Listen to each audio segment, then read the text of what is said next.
नमस्कार, प्रियंकास रेसिपीमध्ये आज आपण 2 कप बेसनाचे तुपाच्या योग्य प्रमाणात दाणेदार लाडू कसे बनवायचे ते पाहणार आहोत। त्यासोबतच लाडू व्यवस्थित बांधता यावा आणि दाताला चिकटू नये यासाठी काय काय करावं ते या व्हिडिओमध्ये आपण पाहणार आहोत।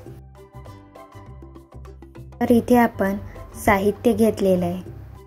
बेसन घेतलेले आहे 2 वाटी आपण, आणि 1 वाटी इथे आपण तूप घेतलेले आहे। सगळ्या साहित्यांची माप डिस्क्रिप्शन बॉक्समध्ये दिलेली आहे, तुम्ही चेक करू शकता। इथे आपण बेसन भाजण्यासाठी गॅसवरती जाड बुडाची कढई ठेवलेली आहे। कधी पण आपण बेसन भाजताना जाड बुडाचीच कढई घ्यायची आहे, म्हणजे बेसन छान भाजले जातं, बुडाला लागत नाही। तर इथे आपण 3 चमचे तूप घेतलेलं आहे। एकदाच तूप घालायचं नाहीये, थोडं थोडं करून घालायचं आहे। आणि आता आपण 2 कप बेसन घेतलेलं आहे ते घालायचं आहे।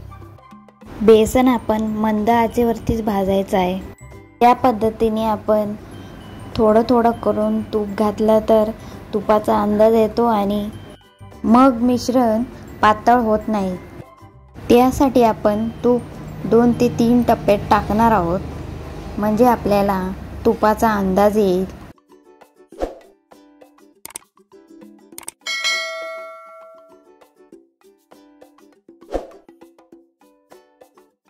साधारण 10 मिनिटं झालेली आहेत। आता तुम्ही पाहू शकता बेसनाचा रंग सुद्धा बदलला आहे। आधीपेक्षा थोडासा पिवळासर रंग आलेला आहे। सुरुवातीला आपण यामध्ये थोडंच तूप घातलेलं होतं, म्हणून यामध्ये गोळे तयार झालेले आहेत। त्यासाठी आपण एखाद्या मॅशरने किंवा पेल्याने पीठ एकसारखं करून घेऊ शकतो। इथे आपण पेल्याने पिठातले गुठळ्या मोडून घेतोय। तोपर्यंत तुम्ही चॅनलवर नवीन असाल तर सबस्क्राईब करा आणि बेल आयकॉनवरती क्लिक करा, जेणेकरून तुम्हाला माझ्या नवीन नवीन रेसिपीज पाहायला मिळतील।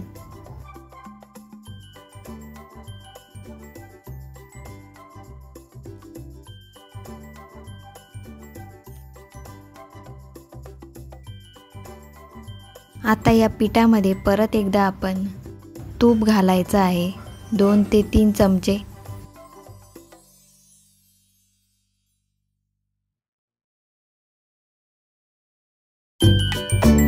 आणि चमच्याच्या मदतीने आपण व्यवस्थित असं मिक्स करून घ्यायचं आहे बेसनामध्ये।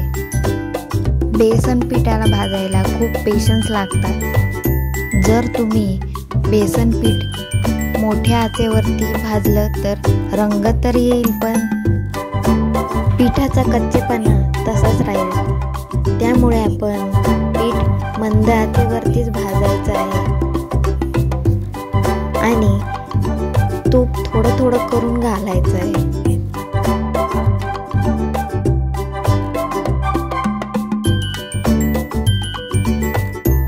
आता साधारण 15 मिनिटं झालेली। आता परत यामध्ये आपण 2 ते 3 चमचे तूप घालायचं आहे।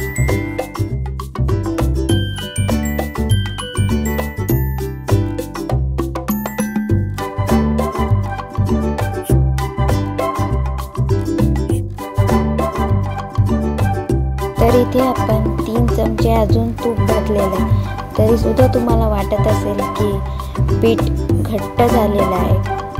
पण जसं जसं आपण पीठ भाजत जातो तसं ते सैल होत जातं। पण सुरुवातीला आपल्याला असं वाटतं की पीठ घट्ट आहे, म्हणून आपण तूप टाकत जातो आणि तुपाचं प्रमाण जास्त झाल्यामुळे लाडू व्यवस्थित बांधले जात नाहीत।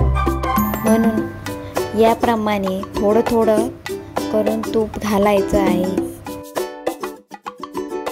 तर इथे तुम्ही पाहू शकता पीठ बऱ्यापैकी सैल झालेलं आहे आणि बेसन पीठ भाजल्याचा सुगंध पण येतोय।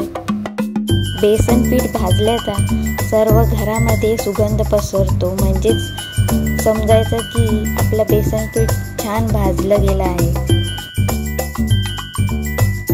आता आपण या पिठामध्ये थोडासा पाण्याचा हापका मारायचा आहे, ज्याने पीठ छान असं फुलून येतं, मोकळं मोकळं होऊन जातं. जास्त पण पाण्याचा हापका मारायचा नाही. पीठ अशा पद्धतीने कढईमध्ये पसरवून ठेवायचं, ज्याने व्यवस्थित असं सर्व बाजूने भाजले जातं. 3 ते 4 मिनिटं आपण अजून भाजून घेतलेलं आहे बेसन. आता आपल्या बेसनामधला पाण्याचा अंश होता तो पण निघून गेला आहे. आता आपण गॅस बंद करून घ्यायचा आहे आणि एका ताटामध्ये आपण हे मिश्रण काढून घ्यायचं आहे. इथे आपण या परातीमध्ये हे सर्व मिश्रण काढून घ्यायचं आहे.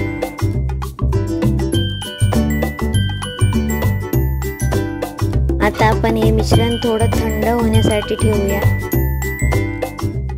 आपण 1 वाटी तूप घेतलं होतं, त्यामधलं अर्धी वाटी तूपच आपल्याला लाडू बनवण्यासाठी लागलं आहे. तर इथे आपण अर्धी वाटी पिठी साखर घेतलेली आहे. मिश्रण आता थंड झालेलं आहे. यामध्ये आपण पिठी साखर घालायची, थोडी थोडी करून पिठी साखर घालायची, म्हणजे आपल्याला मिक्स करायला सोपं जातं. आणि जर का आपण एकदाच पिठी साखर घातली तर मिश्रण कोरडं होतं. ते होऊ नये त्यासाठी आपण थोडी थोडी करून या मिश्रणामध्ये पिठी साखर घालायची, म्हणजे व्यवस्थित अशी एकत्र होऊन जाईल. अशा पद्धतीने आपण एकत्र करून घेतलेली आहे. उरलेली पिठी साखर पण आता यामध्ये आपण घालून घ्यायची सर्व. तुम्हाला अजून पिठी साखर लागत असेल तर तुम्ही अर्धी वाटी अजून पिठी साखर घालू शकता.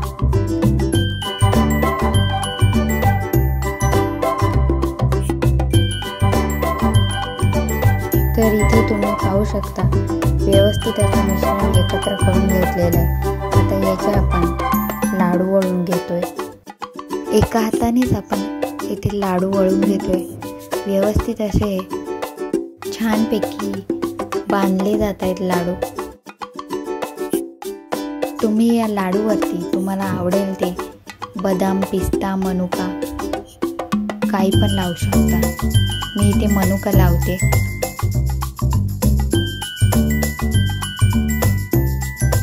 तर इथे आपला पहिला लाडू तयार झालेला आहे.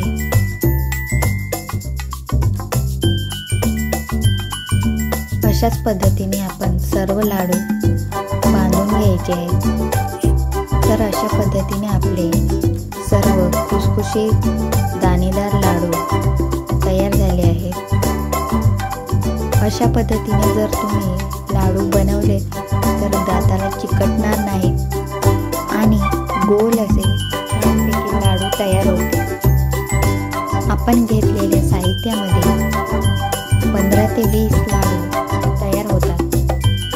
तर अशा पद्धतीने तुम्ही पण या दिवाळीमध्ये बेसनचे लाडू बनवून बघा आणि चॅनलला लाईक करा, शेअर करा आणि सबस्क्राईब करा. पुन्हा भेटूया एका नवीन रेसिपीसोबत. थँक्यू.